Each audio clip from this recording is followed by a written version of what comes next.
Okay, so here's one good thing about being Canadian.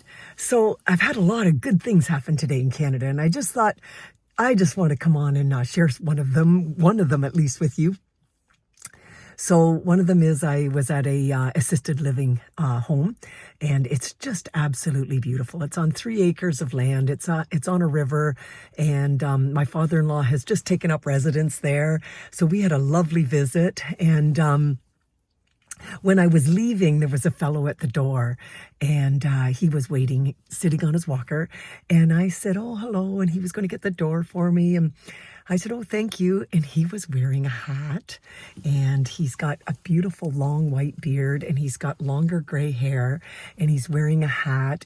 I think kind of plaid at the front, and it says Canada, True North. And I said, "Oh, nice hat." And he says, "Isn't it?" And he said, "I got that a few months ago." And I said, "I doubt it had the same meaning for you a few months ago." And he said, "No, ma'am, it sure did not." And so there we sat and we visited for a little bit. And he was waiting for his brother to come pick him up. And I told him who I was here visiting. And he said, "Oh," and my father-in-law just moved in a month or so ago, not even. He said, "Oh, he's my table mate." He said, "I pour his water for him, and I always get him a second juice," he says, "because he doesn't have tea or coffee."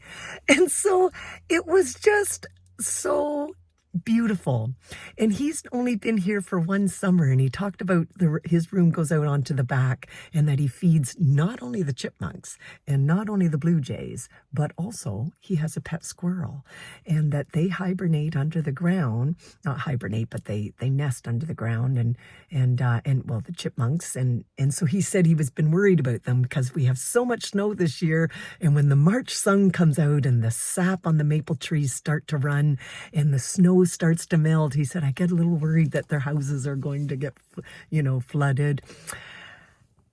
So just everything about that just felt so very Canadian to me. And it all started because a man who's probably in his 7th or 8th decade was going to get the door for me.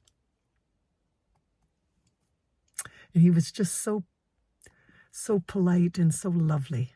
And I just went, yeah, figures he's wearing that hat. What an honor and what a privilege. And it is an honor and a privilege if you've listened this long. It's an honor and a privilege to be Canadian with you.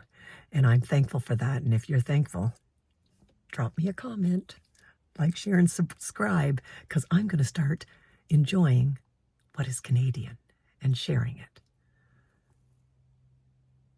Hope you do the same. Cheers.